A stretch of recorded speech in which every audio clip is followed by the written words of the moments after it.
remember I said Attention, I'm fellow not Republican doing it by conservatives. choice. It's just something I have to do, or have had to do, I guess.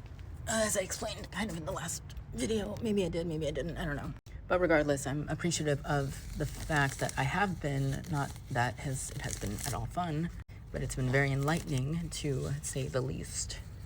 Because I possess a lot more empathy to the children or underage individuals that have been coerced to do something that may or may not have been just a phase.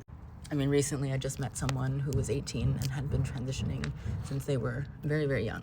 However, this individual is not at all in a regretting sort of, state of being or state of thought. She falls into that few far in between category in which I speak about when it comes to children choosing to transition at their child age or whatever. Very rare to possess such self-awareness and that ability in that sense to make such a life-changing decision.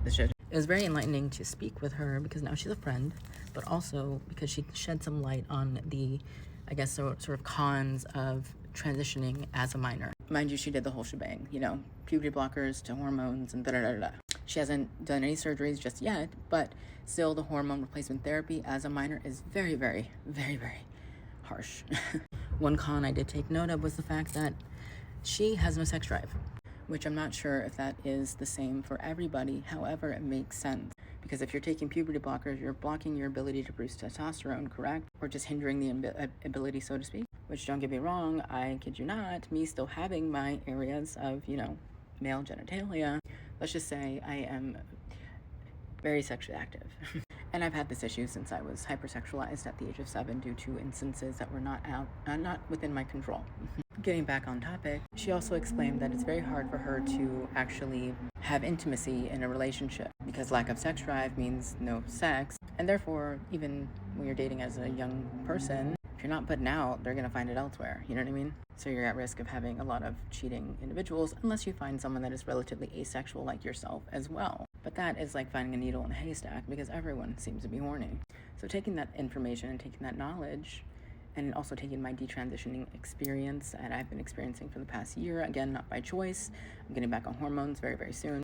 I could definitely say that it is not, it's not going to be easy for the kids that will realize maybe that this was not something that, was for them. I almost dropped a vase that was right here.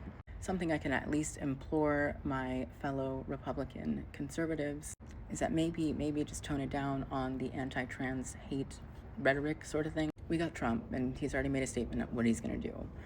The thing is to really best prepare your child for what they may or may not have to go through due to the new potential regulations or mandates or laws that would basically hinder the transition aspect of your child that may or may not have been on puberty blockers, etc.